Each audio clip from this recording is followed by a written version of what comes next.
All right, we continue right here on Sports Radio 810 WHB. Jason Anderson with you. Sterling Holmes. We're hanging out at the American Century Championship in Lake Tahoe, and very pleased to be joined by a man who, we talked with him last year, and we had a conversation with this guy while we had Les Norman on the air with us, so that was a lot of fun. But David Wells, a mainstay out here, Boomer, 21 years in Major League Baseball. How many years here at American Century for you? Like 16, 15, 16, something like that. You're coming up in as many years playing American Century as you did in Major League Baseball. Yeah. What's tougher on your body? These golf rounds? Well, yeah, because you got to walk Friday, Saturday, Sunday. So yeah, you don't walk on the mound. You just, you got your little area that you got to cover, and that's about it. But I would take baseball because I suck at golf. So, but I love golf so much, and especially this tournament is just, it's been a blessing in disguise. It's just a lot of fun, and you see a lot of these guys out here that are a lot of great dudes, and then there's some just dudes, So, but to get the invite here, this is the best tournament ever. Yeah. Yeah. I mean, I played in a lot of tournaments, and nothing compares to American Century. The American Century. The American Century, yes. As somebody who grows up playing baseball and playing it professionally, when did the golf love come about? Was that during playing? Was that post-career? Like, when do you start to fall in love with the golf game? I started playing golf in 1990, I think, when I was in Toronto. I think I went to Ernie Witt's charity event in Toronto there, and I just, I was hacking all over. I didn't know what to do, so I'm like, you know what? Let me hit it right-handed. And I hit it 300 yards right down the middle right-handed. I'm like, man, maybe I should play right-handed. But then the next ones were just, stick to left-handed. At least I made better contact. But I just got lucky one time.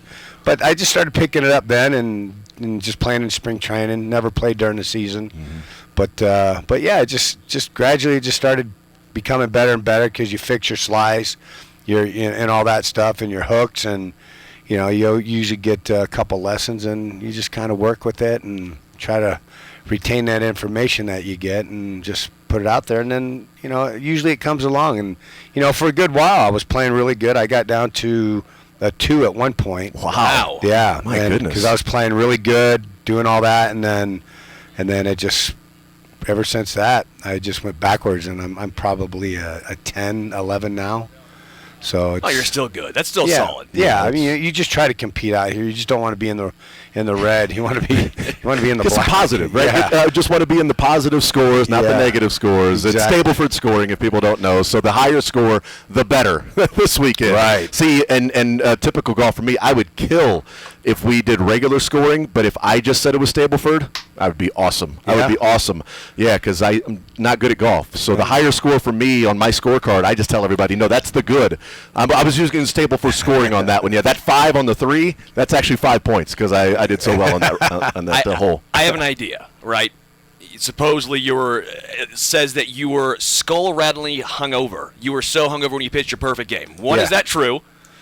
100%. And then 2, have you thought about doing that for your golf game? I've done it, and it does not work in golf. No translation? No, because when you go to putt, you look down, you start spinning. You're like, oh, my God, you're going to fall down, you're going to puke, you're going to do whatever. So, no. You try to be sober on But you didn't when you saw days. the catcher's mitt, huh? You're good then? Yeah, because I'm looked down, and I look around, I'm just like, I just knew where to throw the ball. That's all. You could do it in your sleep. You could do it blindfold. How that game has become so legendary, especially from some of those stories. How true are some of those stories about, you mentioned it was true about being hungover, but how hungover was it to where, you couldn't really pitch, or you went out there and just like, it's become sort of a urban legend about, like, now some people are like, he was drunk on the mound. Like, it was crazy what he was doing out there. But I probably, if I blew, it'd probably be about 3 or 4. When the game started? Yeah, because when I got to the park that morning, David Cohn's like, wow. And I go, what? And he goes, you stink. I go, what? I'm like, Mike. He goes, no, the alcohol's coming out of your pores. He told me to go hide because he didn't want Tori to, if Tori would have smelled me, he would have said, yeah, you're done for the day. Were you able to avoid Tori? Oh, yeah, I avoided him like the plague. Still do. Still don't want him to smell you, even to this day. No, I wasn't a really big fan of Joe. We didn't really, see eye to eye, in a lot of things. Nowadays you try to cut the cord and, move on and all that stuff. But you don't forget those days, So you tell the truth. You tell the story, what happened and all that. But, today he's a good man. Mm-hmm. I don't dislike him. But the stories are there, and then when they keep popping up, they do that. Yeah. And then, it goes back in the hair, and then they start talking crap on you. But I don't give two what's about it. So was it a personality thing, or just like the way that he managed? Because there's got to be managers that you got along with that you enjoyed. That was it just one of those things where some people just oil and water? It was oil and water. I had a lot of extracurricular activity during my career. I burned the candle at both ends a little bit, but I loved the game. I loved to compete, and no matter what stage I was in, I was out there and I was giving you 100%. You want to be, 100%, alcohol free, but it's not like I went out every game and did that. But just sometimes you get caught up in the moment at night, and like last night we got caught up a little bit playing some beer pong. Had a little I haven't fun played there. that in I don't know how many years. So my son was there, and I said, "You take over, man." And he ended up killing it because he just graduated from college. So what they do in college? Yeah. They play beer pong. For people that don't know, Sterling ends up playing this beer Baseball. drinking So I game played called baseball with baseball David Wells, basically. with David Yeah. Wells, Driving this. and Miles Teller, and T.J. Oshie, and the Miz was over there. Just an incredible night that somehow those things come together. Yeah, and to me that was, that's what you just like those. You get caught up in those moments, and then you're just having fun. You forget about reality, and you're in the moment. And that was like during my career. It was just in the moment. If I happened to do something, but when you throw a perfect game, hungover as hell, you might want to try to repeat that the next game. Did you? And I did, but not to that extent. I went on and had a few pops, but. I was a little dusty the next day, but in my next game I end up, I think, almost having another one. So, but it's just something that you just do. But for me, I take my job seriously. I felt like I was a team player. I hated to lose, and you try to make the guys around you better. And but we had such a great staff. But Joe just did not like me one bit. And you notice those things. So to me, it was how he treated certain guys, and I wasn't on that list, and there was a handful of other guys who weren't on that list, and that's not the way it should be. Yeah. I played for Bruce Bochy, and Bruce was just such a wonderful, just a player's manager. Jim Fregosi was the same way. It was great because I'd come in and Jim would let me write the lineup. Wow. Days that I pitch, he'd go, "You write the lineup. Who do you want in there?" And I'd do it. Wow. And Boch let me do it a couple times, but to me, it's one of those things that you want to go out. You want the best guys out there, And for me, I compete, and I don't want to come out of a game. And Joe would come out and get me for Mo, and I'm like, hell no, I want the CG, dude. He tried to pry that ball out of my hand. I'm like, no, get the F out of here, dude. Well, what's so impressive is 239 wins, but how many different teams? How many different iterations of teams? 9. Well, that's my point. Everywhere you went, you won. Right. What's the common denominator here? Probably me. It's you. Yeah, because I'm a grown man. Don't tell me what to do. I know what to do. But that's just how the thing was, and it's a crazy journey that I had. But it just wherever I went, I won. Because like I said, it was that competing factor, and I wanted to pitch against the best players, and I did, and I got them out. And there's a few guys I didn't get out, but for the most part, the record speaks for itself. My walk to innings ratio was really good. Strikeout, I wasn't a really big strikeout guy. I pitched to contact, but yeah, that's the way I played, and I was just my own guy out there, and I hated authority. The pitch to contact part of it. In that perfect game, you had 11 Ks that day. So I helped my cause. Yeah, that's exactly right. It's okay to help yourself out with that one. It's always those superstitious things, right? David Wells is our guest, and I was superstitious. Really? Oh my God! Did you? When do you start? Do you start to think about it? Is it not even in your mind? Do you realize, oh my God, I got a perfect game going right now? Well, I didn't know really till like the 4th or 5th inning. I went in and grabbed the water, and I heard Michael Kay and John Sterling on the radio. David Wells got a perfect game, and I ran out of there so quick. I didn't want to hear it. I go, la la la la la. I don't got no. I gave up 3 runs last inning. You psych yourself out. The reverse psychology of it.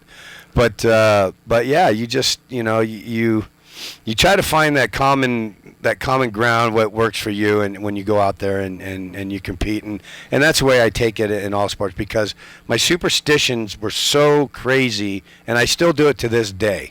And it's stupid, but I guess it's hereditary from baseball to just normal life, but I still do a lot of the same things to do it. Like I said, it's a superstition, and you don't want to do it because then maybe something bad will happen. Who knows? What's the craziest superstition that you do? I mean, they're stupid. They're just stupid superstitions. It's like, like on a towel, like when you're drying off with the towel, you got that little tag on it. Yeah. It always has to be on the bottom. Always at the bottom. Always at the bottom. I appreciate that. Wait, really? Always at the bottom. Yes, you don't dry off with the tag at the top when you start drying off with the towel. Yeah. 100%.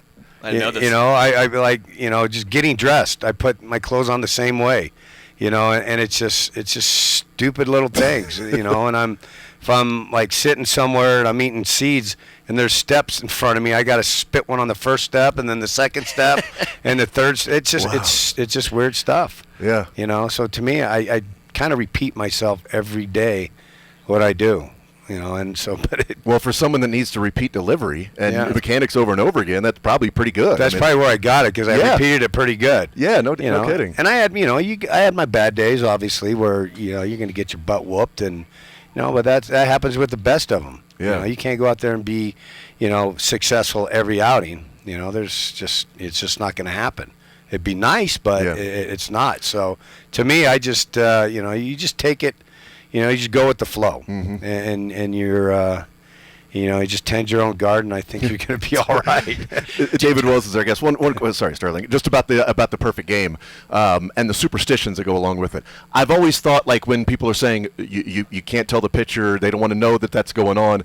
As it gets to like the 8th or 9th inning, nobody's around you. No. Like, they're at the other side of the dugout. Like, that's one way of saying we know you have a no-hitter or a perfect game. I've always thought that was sort of odd. Like, we don't want to remind him that he's got a no-hitter perfect game, but we're not talking to him or coming near him, which means we're letting him know he's got a no-hitter / perfect game. No doubt. And I remember trying to sit next to Tino, and he got up and walked away.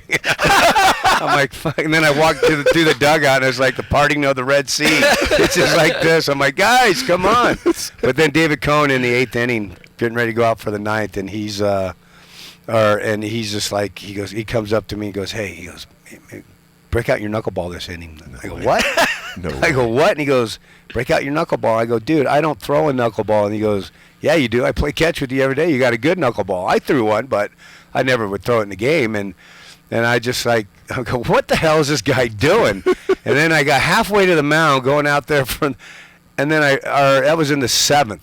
And then I realized what he was trying to do, and he was just trying to get my mind off of what was going on. And to me, it was genius, because I was thinking about what he's saying and not thinking about what I was doing out there, and it worked. And then I remember coming in after that inning, and he's on the top step. His veins popping out. He's like, "You got nothing. You got nothing. You show me nothing out there." He called me a pussy and all that. I'm like, oh my God, this is great. And then in the 9th inning, I go out there, and then you see a picture of him. He's all hunkered in. All you see is his eyes. He's all, he's hiding himself, and I'm on the mound. I look, and I'm just like, oh my God, this is great. But that was Dave. He was my best friend and still is. And to me, it's just he knows the game. So you try to do that, but you don't want to be that guy to disturb or it's superstitious that you don't want to cause the demise and the failure of a perfect game or a no-hit or whatever it may be. You were with Toronto the next year, right? After the perfect game, or were you one more year with New York? Were you on the Yankees when David Cohn pitched his perfect game? No, that was '99. I got traded the first day. Okay. I got traded for Clemens the first day of spring training. Okay, I was going to ask. Pissed off. I was going to ask if you reciprocated David Cohn. No, He's here. Do you and Clemens just? Yeah. Roger's here, and actually it was great because then I went back to the Yankees in 2002 and 3, And one of the games, I think it was my 200th win, and Roger was the manager of the game. He comes out, he's walking on. I'm like, what the hell is this guy doing? I mean, I didn't get it. He's like, but Tori, I guess Tori says, here, you go get him. I'm not going to get him. Wow. Something like that. But it was a great moment. It was awesome. I just started chuckling out there at it. But yeah, when you get traded because, you're a fan favorite, you just had a great year, you throw a perfect game, you win the World Series, and then you get traded, and it's just like, and my dream was to play for the Yankees, from growing up as a kid. Padres or the Yankees were my team, so I got to play for both of them. It was great. But yeah, to have that happen just didn't do it. But and I knew a lot. It was Joe, because I heard a lot of things after I got out of the game from coaches, from office personnel, that stuff comes out. The skeletons come out of the closet, and that's where you just go, okay. That's why I try to forgive and forget. But sometimes it just sucks because you wanted to be on a team so bad, and you end up winning 2 more World Series. And those could have been my rings. Yeah. And that's what hurts. That's what pisses me off. I don't care about the money part. It's the rings. It's the hardware that you get because you play so hard, and you do your job out there every day for that accomplishment, and it didn't happen. So we got 2. That's still got hard. 2 of them. Still hard to open doors with 2 on you. Yeah, no doubt. No doubt. Which is it's pretty awesome. So David Cone and trying to take your mind off of that perfect game. Is that what happened? What happens on mound visits when coaches? Is there strategy? Is there times where it's just like we're going to talk about anything but baseball because you need to relax and get your mind off? That's 90% of it was that. Really? It was just giving you a little break. You're getting, you're going through a little bad spell, and that time giving up a couple hits, and maybe walking a couple guys. And I wasn't known to walk guys, and they come out like, you all right? You good? Yeah. I'm just giving you a breather. We're all right. So I'm like, all right, good. Get the, I hated mound visits. I hated them. Wow. I did not like. I remember when I was with the Padres, Darren Bosley, and Darren and I played against each other in high school, and he beat me in CIF. I think I threw a one-hitter or no-hitter and lost. And he was my pitching coach when I was with the Padres, and I remember him coming out to the mound one day, and I started yelling at him. I said, get the F out of here, dude. Just turn around. And he just turned around and walked away. Didn't say that. He didn't even make it to the mound because I was yelling at him from the mound. Because I just said, no, this is my game, bro. I got a little more experience than you do. But Darren, that was, I felt bad for him. But he's like, hey, I get it. And you want to talk about a superstitious guy. He was the epitome of it. You touch him, he had to touch you back. Whoa! it was that bad. Wow. So but it's pretty funny. But those bound visits weren't for me because I knew what to do. What percentage of pitches that are strikes the first pitch after a mound visit? Is that like 90%? 90% of the next pitches are strikes after a mound visit? It's down the middle, and usually they get clobbered. I know. It's like, all right, well, here comes a strike. I mean, he's relaxing a little bit. Right now, he definitely knows I got to throw a strike here. I got to get ahead of this batter. Well, it feels like almost every time there's a mound visit, next pitch strike. Yeah. Well, hitters are smart too. Yeah, right. So they know they're getting a fastball coming down here, so they're swinging out of their ass. So it's like, you got to do that. But to me, it's those. It could be good or it could be bad, But either way, I just don't come out. I know what I'm doing. I know what's going on. You don't need. You're not going to tell me something I don't know already. Mm-hmm. And I know how to give myself a break. Yeah. I'll walk off the mound. I'll go behind it, tie my shoes, get a little breather. So you're not a fan of the pitch clock. I was going to say, what about now with the pitch clock? You can't give yourself that right there with the pitch clock. It wouldn't have worked. I didn't need the pitch clock because I worked fast. Yeah, you were a quick worker. But a lot of guys don't. Some guys, their rhythm is slow, and that's what they do. But this Manfred dude, he's such a douche.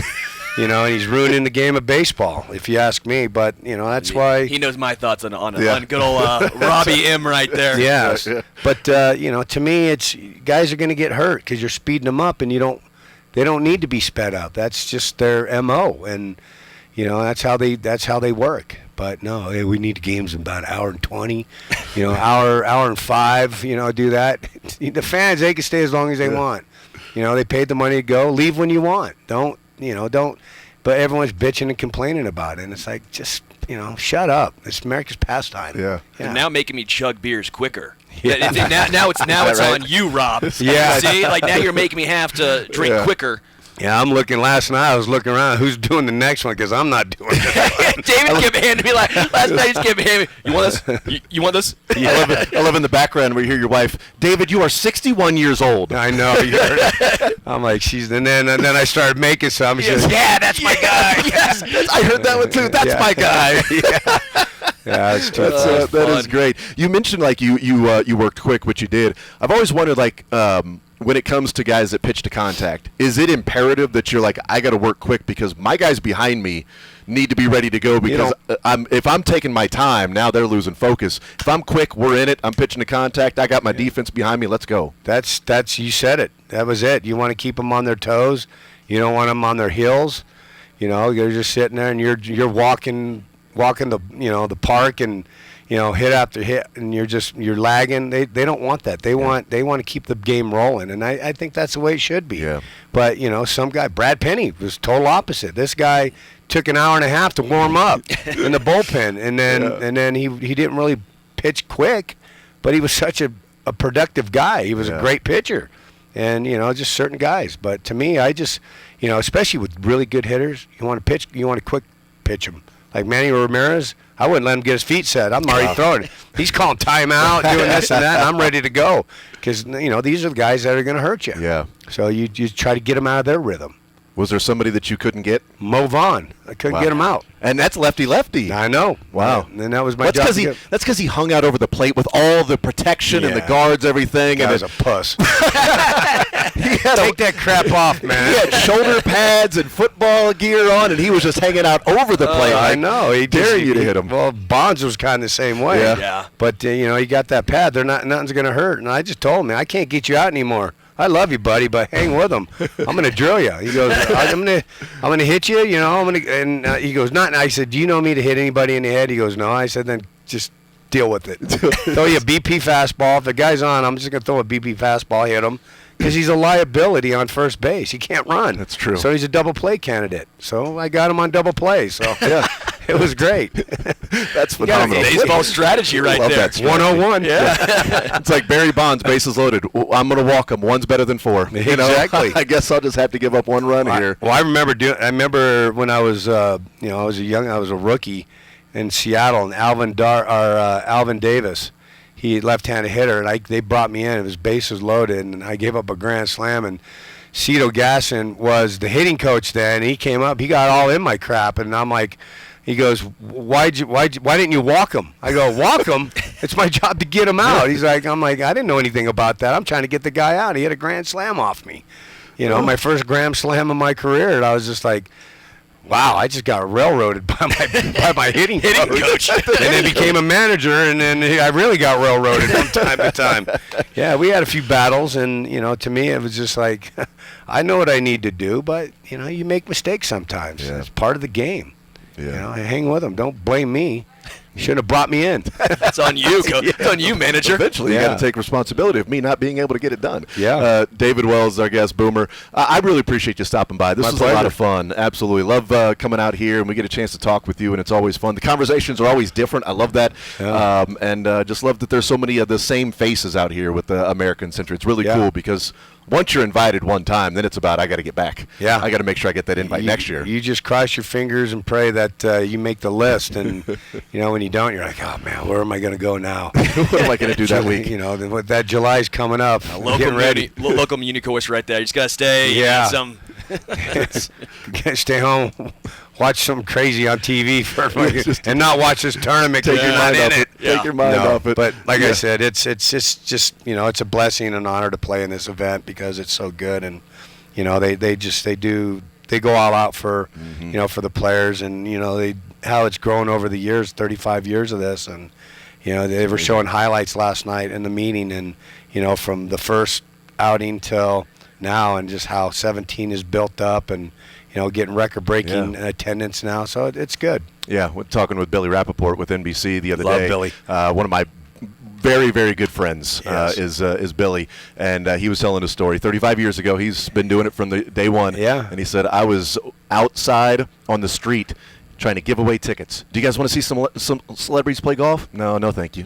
Hey, you guys want to see some celebrities play golf? Here's tickets. Because that was 35 years ago. He's like, and now look, this is just amazing. He got 17. He's like, but when this thing started, we were trying to give away tickets just to get people to come here to do this. It's a golden ticket now. Yeah, no doubt about now that. It's a ticket to kick it. Yeah. David Wells, Love our it. guest. David, you're the man. Very much appreciate Thank the you. time. Thank you, sir. My pleasure.